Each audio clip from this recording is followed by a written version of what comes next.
আমার বৌমা কোথায়? এই নাও, তোমার জন্য আমি পায়েস বানিয়েছি। পায়েস বানিয়েছেন? মানে? আরে মানে ঠানে কিছু না, তুমি ভালোবাসো তাই তোমার জন্য পায়েস বানিয়েছি। নাও খাও তো। আরে কখনো কখনো তো আমারও ইচ্ছে করে তোমার যত্ন করার। হঠাৎ করে মার কি হলো, এরকম ব্যবহার করছে? তুমি নিশ্চয়ই ভাবছো না হঠাৎ করে আমার শাশুড়ি মার কি হলো আজকে। সবসময় তুমি আমাদের কত খেয়াল রাখো, তো আমাদেরও তো উচিত তোমার খেয়াল রাখা। চলো আজকে আমরা দুজনে একসাথে বসে চা খাবো। আচ্ছা ঠিক আছে, আপনি বসুন, আমি চা বানিয়ে নিয়ে আসছি। না না, তুমি কেন বানাবে? তুমি বরং পায়েসটা খাও, আমি বানিয়ে নিয়ে আসছি।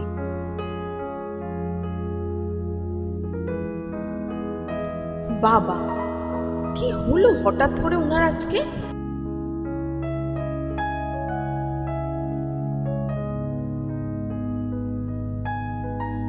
আচ্ছা ঠিক আছে, তুই চিন্তা করিস না, আমার বৌমা তোর বাড়িতে গিয়ে ঠিক দিয়ে আসবে। আরে হ্যাঁ হ্যাঁ, সন্ধ্যার মধ্যে গিয়ে দিয়ে আসবে।